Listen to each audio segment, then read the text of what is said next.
इतिहास के अनुसार अशोक बहुत कम उम्र में राजा बने थे। अशोक जब सम्राट बने तब वह युवक ही थे, इसलिए वह सबसे युवा सम्राट कहलाए। अशोक के साम्राज्य की मुख्य राजधानी पाटलिपुत्र और प्रांतीय राजधानी तक्षशिला और उज्जैन थी। सम्राट अशोक अपने पूरे जीवन में एक भी युद्ध नहीं हारे। 260 ईसा पूर्व में कलिंग में भीषण युद्ध में हुए रक्तपात ने अशोक का हृदय परिवर्तित कर दिया और उन्हें बौद्ध धर्म का अनुयायी बना दिया।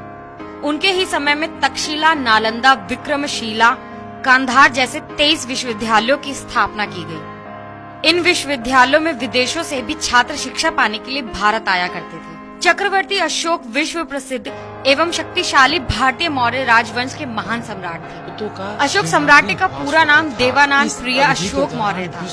मौर्य राजवंश के सम्राट अशोक ने अखंड भारत पर राज किया। उनका मौर्य साम्राज्य उत्तर में हिंदू कुश की श्रेणियों से लेकर दक्षिण के मैसूर तक और पूर्व में बांग्लादेश से लेकर पश्चिम में अफगानिस्तान, ईरान तक था।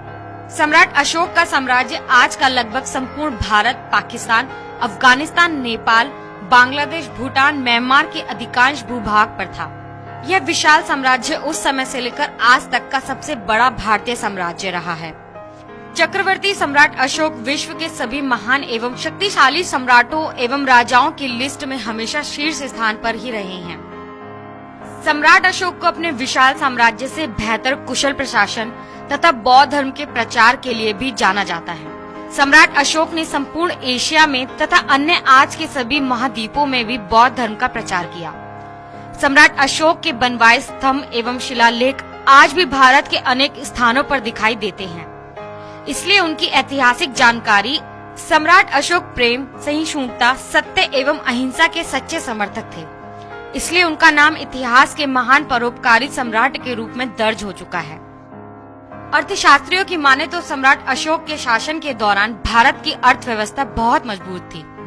पूरी दुनिया की अर्थव्यवस्था में भारत की अर्थव्यवस्था की 35% की भागीदारी थी। जातिवाद। सम्राट अशोक के सुशासन और उनकी ऊंची सोच के चलते उनके शासनकाल में जातिवाद जैसी कोई प्रथा नहीं थी। अशोक के शिलालेख।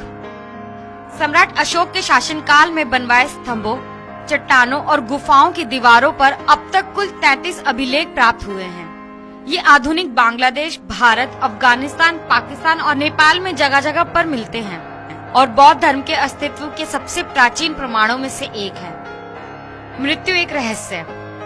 अशोक ने लगभग 40 वर्षों तक शासन किया, जिसके बाद लगभग 234 ईसा पूर्व में उनकी मृत्यु हुई।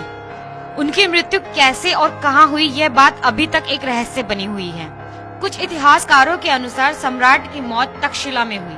वहीं कुछ का कहना है कि सम्राट अशोक ने पाटलिपुत्र में अपनी अंतिम सांसें ली थी। उनके पुत्र महेंद्र तथा पुत्री संघमित्रा ने बौद्ध धर्म के प्रचार में महत्वपूर्ण योगदान दिया। अशोक की मृत्यु के बाद मौर्य राजवंश लगभग 50 वर्षों तक चला। Bureau report, national Dastak.